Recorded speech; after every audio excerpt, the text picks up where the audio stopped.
Hello students, in the previous video we learned about basics of photosynthesis and light reaction of photosynthesis. In this video we will learn about dark reaction, or it is also called as biosynthetic phase. Products of light reaction as we saw are ATP, NADPH and oxygen.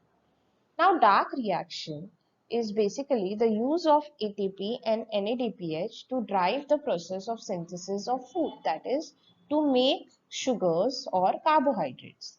This phase does not directly depend on light but is dependent on the products of these light reaction, that is, these products ATP, NADPH and O2, right? So that's why it is termed as dark reaction. It can be verified as follows. Like immediately after light becomes unavailable, the biosynthetic phase continues for some time and then it stops. So if light is available, the synthesis starts again. So from this, we can conclude that these are all indeed dark reactions. So let us see what happens here. Here, CO2 combines with water to form carbohydrates or sugars, right? CO2 assimilation during the photosynthesis takes place in two ways, through C3 pathway and C4 pathway. C3 pathway is a pathway in which first product of CO2 fixation is a C3 organic compound. That is, it is 3-phosphoglyceric acid or PGA. Because it is a 3-carbon compound, we call it C3 pathway. Melvin Calvin discovered this using a C40 isotope in algal photosynthesis. Then we have C4 pathway. Here the first stable compound is oxaloacetic acid or OOA. Since this is a 4-carbon compound, we call it C4 pathway. So C3 pathway has 3 stages, that is carboxylation, reduction and regeneration. C3 pathway is also called Calvin cycle. Let us look at in detail about all these 3 stages. First, let us understand the carboxylation of RUBP. That is ribulose biphosphate. It is a 5-carbon keto sugar. So this is the primary CO2 acceptor. It is the most crucial step because here CO2 is fixed by RUBP to two molecules of 3-PGA, right? This is done in presence of RUBP carboxylase, which is the enzyme. Since the enzyme also has an oxygenation activity, it is called RUBP carboxylase oxygenase, that is, we call it as Rubisco. Rubisco is the most abundant enzyme in this world. So next, after this carboxylation of RUBP, we will have reduction.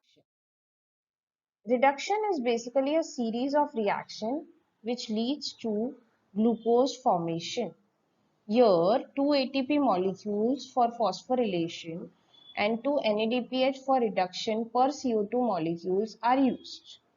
So, finally, fixation of 6 CO2 molecules and 6 turns of the cycle are needed to remove 1 glucose molecule from this pathway. After this, we'll have regeneration of RUBP. So, what happens here is we use 1 ATP for phosphorylation to form RUBP, and this way we regenerate it. It is crucial step because if this is not done, then the cycle will not continue. Hence, for every CO2 molecules, in this way we will have 3 ATP and 2 NADPH molecules which are compulsorily required. It is probably to meet this difference in number of ATP and NADPH used in the dark reaction that the cyclic phosphorylation takes place. To make 1 glucose molecule, 6 turns of this cycle will be needed. So this is the C3 pathway. So what did we gain from this C3 pathway? Let us look at what goes in and what comes out. So if we see the final products and the reactants, then 6 CO2, 18 ATPs and 12 NADPH were used to give us 1 glucose molecules, 18 ADP and 12 NADPH. So this is how the C3 pathway or the Calvin cycle occurs. Now let us look at the C4 pathway. It is present in plants adapted to dry tropical regions. So they also use C3 pathway as the main biosynthetic pathway. The large cells around the vascular bundles of the C4 plant are called bundle sheath cells. Such anatomy is called the Kranz anatomy. The bundle sheath cells may form several layers around the vascular bundles. So they have large number of chloroplasts, thick walls, impervious to gas exchange, and there is no intercellular space which is present. So now let us look at this C4 pathway, which is also called Hatch and Slack pathway. So these are the steps of this pathway. So there is a primary CO2 acceptor, which is PEP or phosphophenol pyruvate. This is basically a 3-carbon molecule which is seen in the mesophyll cell. The enzyme for the fixation is PEP carboxylase. The mesophyll cells lack Rubisco. So the C4 acid, that is oxaloacetic acid, is formed in the mesophyll cells. It then forms other 4-carbon acids like malic acid or aspartic acid. They are transported into bundle of sheath cells. Now, in the bundle of sheath cells, the C4 acids are broken down to release carbon dioxide and a C3 molecule. The C3 molecule is transported back to the mesophyll where it is converted to PEP again. Then the released CO2 enters the C3 pathway. Bundle sheath cells are rich in Rubisco, but they lack pepcase. Thus, C3 pathway is common to both C3 as well as in C4 plants. C4 plants are very special because they have a special type of leaf anatomy called crans. So, they are able to tolerate higher temperatures. They show a response to light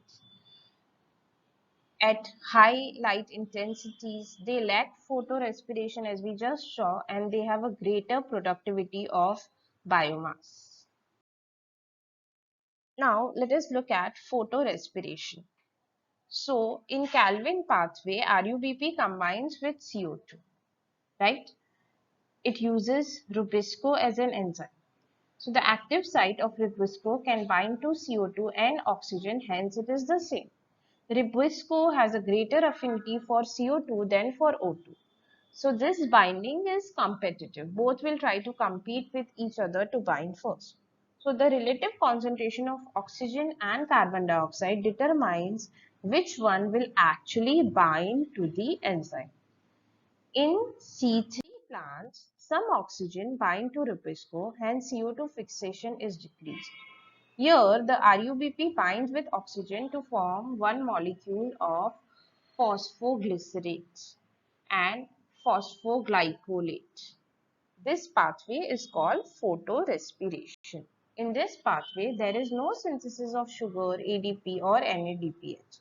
Hence, photorespiration is actually a wasteful product because ATP and NADPH is what the cell is looking for and they are not made here. So it causes the release of CO2 using ATP. So this is of no use. In C4 plants, photorespiration does not occur because they can increase CO2 concentration at the enzyme site. So this takes place when C4 acid from the mesophyll is broken down in the bundle cells to release the carbon dioxide. This minimizes the oxygenase activity of Rubisco. Due to lack of photorespiration, productivity and yields are better in C4 plants because there is no wastage happening here. In addition, these plants show higher tolerance to temperatures. So there are a lot of differences between the C3 and C4 plants. Let us have a look at these differences. In C3 plants, photosynthesis occurs in mesophyll cells, whereas in C4 it occurs in bundle sheath cell. Here, Kranz anatomy is absent. In C4 it is present. RUBP is the CO2 acceptor over here. Here, PEP is the primary CO2 acceptor. 3-PGA, a 3-carbon compound, is the first stable product, whereas here it is 4-carbon compound, which is the first stable product. Here chloroplasts are of only one type, that is granule. Here chloroplasts are dimorphic. Photorespiratory loss is higher here, whereas here photorespiration is absent or it is negligible.